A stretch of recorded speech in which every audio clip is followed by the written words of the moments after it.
Welcome on my YouTube channel. So guys, आज ना awareness camp है जेके बैंक की तरफ से। तो आपको बताते हैं क्या क्या अवेयर होता है इस कैंप में। तो बने रहे हमारे साथ, सब्सक्राइब लाइक जरूर करें। मैनेजर हैं ब्रांच हेड साज बावली भटिया के लिए। तो अभी पब्लिक आ रही है, गैदरिंग हो रही है, तो आपको बताते हैं। बने रहे हमारे साथ, हमें लाइक शेयर सब्सक्राइब ज़रूर करें प्लीज़। कुछ लोग आगे अपने यासीन मिर्जा मेरे फ्रेंड हैं, पब्लिक अभी इकट्ठी हो रही है। थोड़े ही टाइम में सारी पब्लिक इकट्ठी हो जाएगी। उसके बाद आपको बताएंगे क्या हुआ कि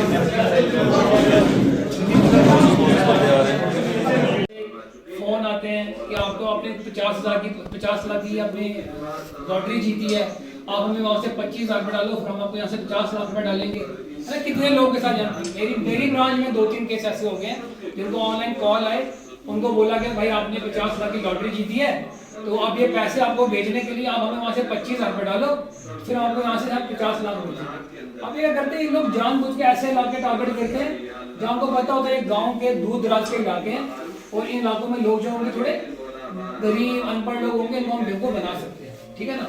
तो ऐसे किसी भी कॉल का कोई रिप्लाई नहीं करना, क्योंकि बैंक वाले कभी भी ऐसा नहीं करते। कोई भी बंदा आजकल ऑनलाइन सिस्टम है, मोबाइल पे कोई लिंक भेज देते हैं कि इस पे क्लिक करो तो आपके अकाउंट में 50,000 रुपये आ जाएगा। ऐसी गलती कभी नहीं करिए। उस लिंक पे आप जैसे क्लिक करोगे उनको आपके अकाउंट का एक्सेस मिल जाता है और आपके अकाउंट से हर तरह के फंड्स को निकाल देते हैं, ठीक है ना। तो इन चीजों पे कभी भी कुछ नहीं करना। जब भी किसी का कॉल आए, उल्टा उनको यहाँ से 5-6 सवाल पूछो। आप कौन से बैंक से, कौन सी ब्रांच से बात कर रहे हो, आप उनको बताओ भी हमारा बैंक तो ये है, इस बैंक के सारे मुलाजिम को हम जानते हैं, आप कैसे हमें कॉल कर रहे हो, आपके पास हमारा डेटा कहाँ से है ना। ऐसी क्रॉस क्वेश्चनिंग करनी है। एक चीज तो ये का इशू है ना, मतलब बेरोजगारी बहुत ज्यादा है। लोग पढ़े लिखे यूथ ही बहुत है, लेकिन अनपढ़ पढ़े लिखे लोग भी आज बेकार है, नौकरियां तो बहुत कम है। इसलिए गवर्नमेंट कोशिश करती है कि भाई हम क्या करें, थोड़ी बहुत इनको बैंक की हेल्प करते हैं, थोड़ी बहुत गवर्नमेंट हेल्प करती है कि एक घर में कोई एक आध कमाने वाला खड़ा हो जाए जो अपनी पूरी फैमिली को चलाएगा, है ना। तो उसमें जनरेशन की पीएमई जीपीएम जिसको बोलते हैं, जिसके अंदर गवर्नमेंट स्पॉन्सर्ड हम केसेस भी करते हैं ना। तो उसमें डिफरेंट एक्टिविटीज के लिए क्या करते हैं कि जो गवर्नमेंट भी सब्सिडी भी देती है और बैंक लोन भी देता है। तो वो तरह जैसे जहाँ पे हमने बहुत से, हमने वेल्डिंग के यहाँ वो यूनिट लगवाए हैं, हमने यहाँ डेयरी के यूनिट हमने यहाँ पे लगाए हैं, शटरिंग यूनिट हमने यहाँ लगाए हैं, करियाना यूनिट हमने यहाँ पे लगाए हैं ना। तो अगर कोई पढ़ा लिखा यूथ है, तो जो रूरल एरिया है, जो गांव के लोग, जो जहाँ गांव में सब्सिडी 35% है और शहर के अंदर जो सब्सिडी है वो 25% है, ठीक है नहीं।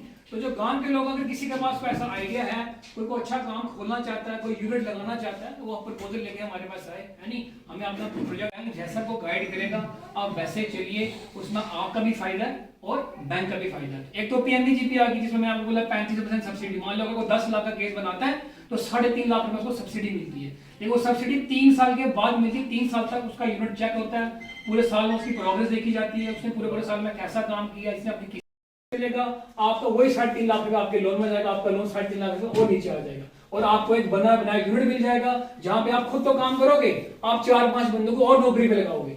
आपका खुद का घर तो चलेगा, 4-5 बंदों का घर आप और चलाओगे। लेकिन ऑलवेज वेलकम, किसी की कोई भी क्वेरी हो तो डायरेक्ट मेरे पास आ सकता है। मेरा नंबर तो सबके पास है, पब्लिक का नंबर मेरा। कोई प्रॉब्लम हो आपको, कोई इश्यू हो, कोई चीज चाहिए हो आपको, कोई लास्ट टाइम जो बैक टू विलेज हुई उसमें मैंने एटीएम के लिए लिखवाया आपका इंशाल्लाह, और मैं लगा हुआ भी हूँ, मैंने आगे भी रिप्रेजेंटेशन दी है पहले भी।